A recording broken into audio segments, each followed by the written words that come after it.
نبی پاک صلی اللہ تعالی علیہ وسلم کی خدمت میں ایک صحابی آئے، بخاری مسلم میں موجود ہے، یا رسول اللہ قیامت کب آئے گی؟ حضور نے فرمایا تیری تیاری کیا ہے؟ اس نے کہا حضور نہ نفلی نمازیں زیادہ پڑھی ہیں، نہ زیادہ روزے رکھے ہیں، فرائض کا پابند ہوں، اللہ کی حدود کی پابندی کرتا ہوں، کثرت صوم و صلات میرے پاس کوئی نوافل کی کثرت نہیں۔ تو حضور نے فرمایا قیامت کے بارے میں کیوں پوچھ رہے ہو؟ یا رسول اللہ بتا دیجئے۔ تو نبی پاک نے فرمایا تیاری بھی تو بتا نا، کیا تیاری ہے؟ تو عرض کرنے لگے یا رسول اللہ ایک عمل میرے پاس ہے۔ فرمایا کون سا؟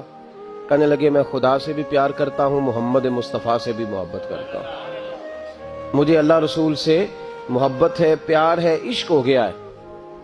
حضرت انس بن مالک رضی اللہ تعالیٰ عنہ حدیث کے راوی ہیں، فرماتے ہیں حضور اس کی بات سن کے مسکرائے، حضور اس کی بات سن کے مسکرائے، نبی پاک مسکرائے، اور محبوب پاک صلی اللہ تعالی علیہ وسلم کو گویا یہ بات اچھی لگی، ڈانٹا نہیں حضور نے کہ تو زیادہ نفل پڑھ، تو زیادہ عبادتیں کر، تو یہ کیا کہہ رہا ہے کہ مجھے محبت ہے؟ ڈانٹا نہیں، مسکرائے اور فرمایا اچھا اگر تو محبت کرتا ہے اللہ رسول سے تو پھر سن لے قیامت کے دن تو اسی کے ساتھ اٹھایا جائے گا جس سے تو محبت کرتا ہے۔